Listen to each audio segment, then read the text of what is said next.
Hey everybody, welcome back to the STR investing community. As promised, we've got Austin from Techvestor. They've got over 150 short-term rentals. They are some of the most profitable properties in the industry. And in this video, we're talking about seasonality and how you can price your property to stay competitive, make the most amount of money, depending on the season and what time of the year it is. And so Austin, take us away, man.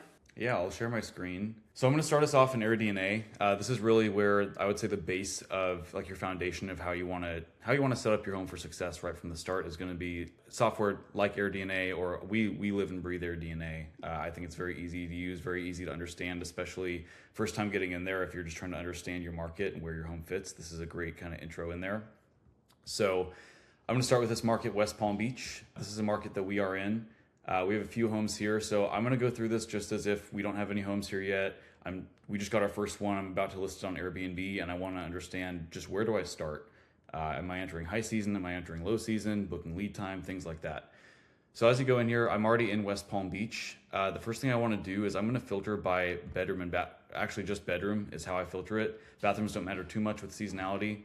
Bedrooms don't matter a ton for seasonality, but what you're probably going to see is as you get to a larger bedroom count, your booking lead time might change. You might have some higher highs and not as low lows. For this one, we're just going to look at a 5-bedroom. I'm going to get into later once we get into Price Labs looking at a real 5-bedroom in West Palm Beach, so it'll all tie together. So I'm already filtered here. I just filtered by the bedroom. That's the only filter I'll apply there. And then you're going to pull up to this screen. It's going to show you some of the top listings in the market. It shows you where exactly the boundaries lie for that market. I'm just going to focus on a couple things in here to not necessarily overwhelm too much because there's a lot of data in here and it can be pretty overwhelming. I'm going to first start in this tab, seasonality. I want to dive into just where are we in the calendar year. So right now, as we're filming this, we're at the beginning of February. So if I wanted to look here and I'm about to launch my property, I want to understand, are we in high demand season or are we in low demand season? AirDNA has this layout here, seasonality calendar. I think is super helpful, especially as you're first learning a market. Breaks it down by month and where demand lives. The darker the blue, that means the higher demand those days are. The lighter the blue means lower demand those days are. So as you can see up here, we're in February. You see a lot more dark blue in February, March, into April even, into May. And then as you scroll down here, you're gonna see really starting in August, getting into September, demand dies down a little bit. Some of your weekends aren't even as high demand as some of the earlier weekends in the year. And you can see it's a good visualization just looking at that calendar. Friday, Saturday, you don't even get as strong of demand as you get into the fall. That's hurricane season here, so it makes sense why things sort of die down. Then you get down here and you can see some of the holidays for November. We have some pretty high demand for that last week of November, which is Thanksgiving. And then we get into December and that last week just goes crazy in this market. Just about every single day for 2 weeks is insane demand. That's going to be some of the highest ADRs we're going to get for the whole year is for those couple weeks.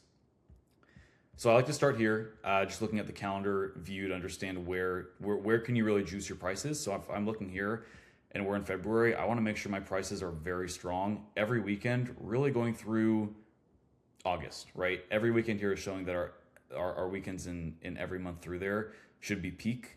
And then as we get into September, maybe you want to start softening our prices even this far out because demand starts to soften. From there, there's one other tab that I think is very helpful to visualize where your seasonality lies. It's in this revenue tab. So I'm going to scroll down here. I'm going to look at just this past year. I'm going to uncheck all these others. So I'm looking at just last year.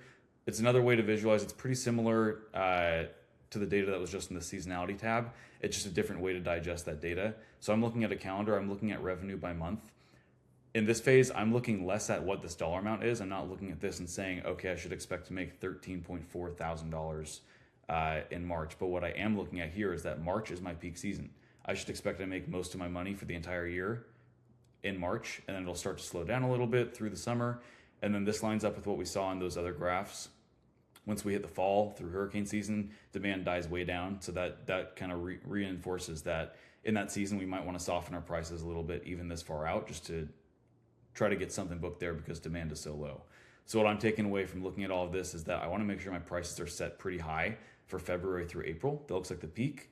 We kind of have a mid-season from May through August. And then as we get into the fall, that's where demand is the lowest. That's awesome, man. Super helpful. And we've done some demos on AirDNA too. So if people go to our software tools course, you'll find some additional demos on AirDNA. But we haven't talked specifically about seasonality. And so this is really good to see based just on this market. When's the peak season? When does it slow down? When is it dead? And then when does it pick back up? So now that you have this information, how do you then begin to craft your strategy? How do you then figure out what prices to go in those peak seasons versus a slow season? How do you dive into that? Yeah, that's going to be in Price Labs. I use Price Labs as that's my exclusive revenue management tool. I haven't used any other one since we started this 4 or 5 years ago. I've been exclusively in Price Labs. They've made a lot of adaptations to the market, a lot of adjustments, new tools they rolled out to really make, in my opinion, living between AirDNA and Price Labs gives you all the tools you need on the revenue management side to be successful. Should I dive into Price Labs now, or are we going to? Yeah, we'll do that in a follow video. We'll do a follow video, but that's good. So you're using a revenue management tool like Price Labs to help you set those prices, and then you're using AirDNA to help you figure out what is your seasonality and what's your peak season and slow season. Exactly. As a one-off question, I know there's like going to be a lot of events that are pretty seasonal where you're in certain markets that maybe have a crazy country concert that comes to town every single year. Are you factoring those into your seasonality pricing as well, or what do you think about those one-offs? Yeah, so those, if it's something that'll, I'll use Scottsdale as an example. We had the Super Bowl. That's another market that we're in.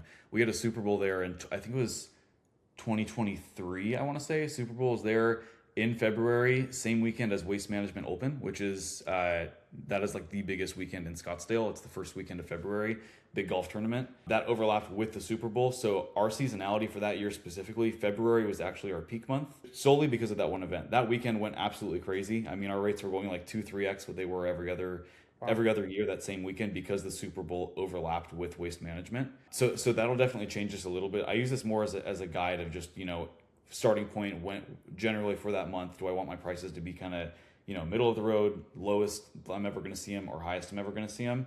But as we get into Price Labs, you're going to see that their predictability and their understanding of these local events and when they come to the market are pretty strong, and they'll go in there, especially if it's a one-off event like the Super Bowl in Scottsdale.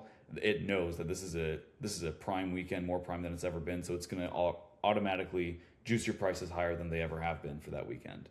I love it. Cool. Well, thank you for talking us through how we can think about seasonality based upon where our property is, because every market's going to be different, right? You just showed us a West Palm market, but I'm sure the seasonality is different for some of your mountain markets and things like that. Totally. Yep. Awesome, man. Well, cool. Well, thanks for joining us, guys. Thanks for being the best part of the STR investing community. We got Austin coming back for more videos in this course, so continue to watch through as we continue to break down the different pieces you need to be thinking about when you're doing your revenue management.